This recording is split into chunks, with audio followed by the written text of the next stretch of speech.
The next series of bikes I want to talk about, again, are Suzuki's, but taking a bit of a journey on the evolution of Suzuki's two-strokes.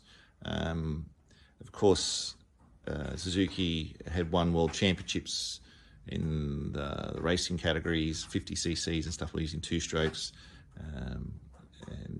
There's that famous story about Ernest Egner, the East German, bringing the technology across, particularly around exhaust gases and the development of the expansion chambers and that sort of stuff. Some great books written by Matt Oxley on the subject, called Stealing Speed. But this is, I guess, where Suzuki started to take the two-stroke development.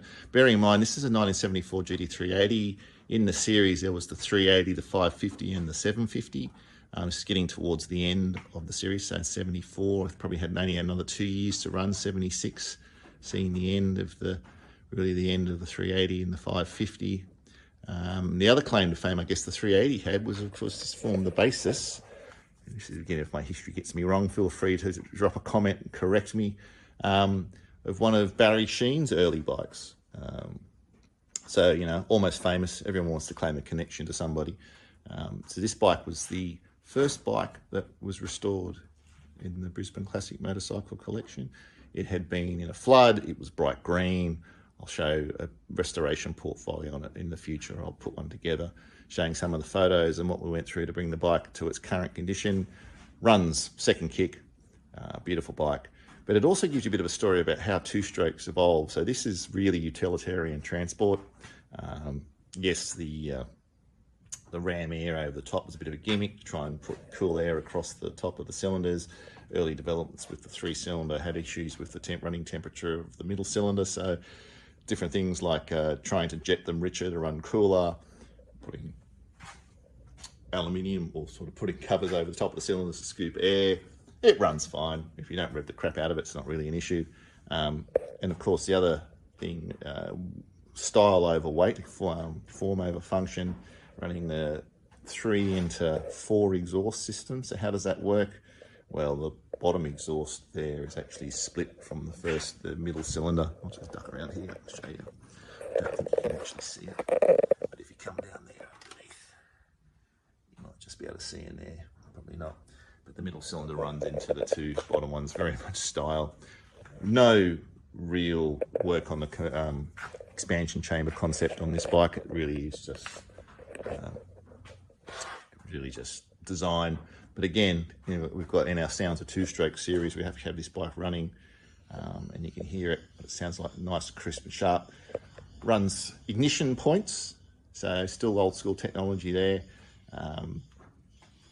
But they've been set, I think, 8 years ago, haven't required any change. Although it does run, the drive to the points is plastic, and it did shear that once on a run about 5 kilometres from home. It was a long walk in the helmet and the heat. But if you trace a bit of the evolution of Suzuki two-strokes, we'll come across here and have a look at the next bike in the collection, which is the Suzuki RG250. This is a late model RG250, as you can tell by the full fairing and the covering over the exhaust and stuff. And again, very 80s with its decker piston, anti-dive on the front. But the RG250, and probably more known, the RG500, its famous brother, were really starting to get to the pinnacle of two-stroke design from a Suzuki perspective. This bike, of course, is in the Walter Wolf colours, which is, I guess, a reference to the famous tycoon guy who ran the Walter Wolf racing team, Formula One.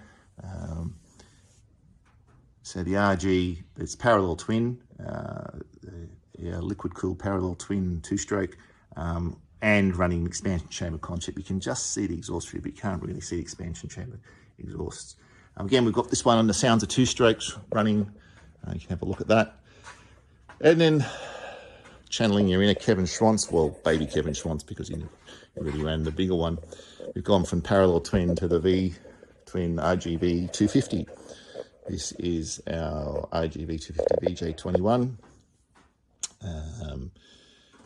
It is a wonderful beast of a bike. It goes amazing. You can really see the bring to the fore, the expansion chamber concept, very large radiator at the front to keep the bike cool, fully fed, much more in keeping with what you'd expect from modern day sports bike. But it's very, very popular machine, even to this day, with collectors and people who have a love of two-strokes. Come across very simple dash, very simple setup, but you can see the classic Suzuki instruments we talked about before, classic Suzuki switchgear. Kickstart only, so none of this rubbish about electric starts.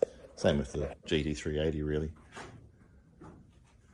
So there you have the VJ, and it's probably the ultimate expression from a 250 perspective of the Suzuki two-stroke.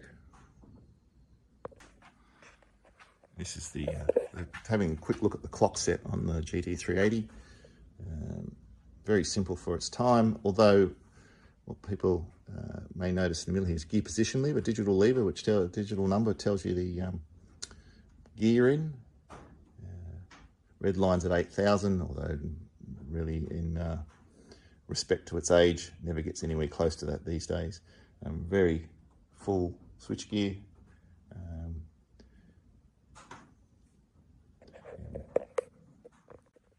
So we'll come in here and take a quick look at the switch gear on the Walter Wolf RG250.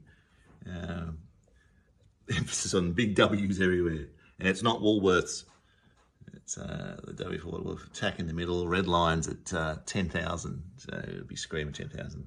Fuel and temperature gauge to the right. Of course, you can see there, Japanese overspeed light, so it is a Japanese market bike. Another thing I'll just show you on the RG is, even though you may look at this and say, oh, isn't this fantastic design, fantastic packaging, not always do they get this right.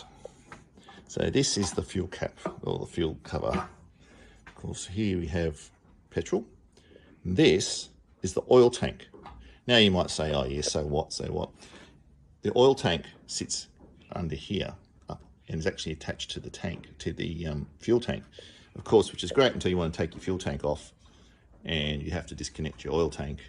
And if you forget and you lift the oil tank off and you pull the line off, you actually get oil all over your engine. Now, speaking from experience, I have done that several times. You might say I'm an idiot. I would agree with you, but come on, Suzuki, you can do better than that. That's fine.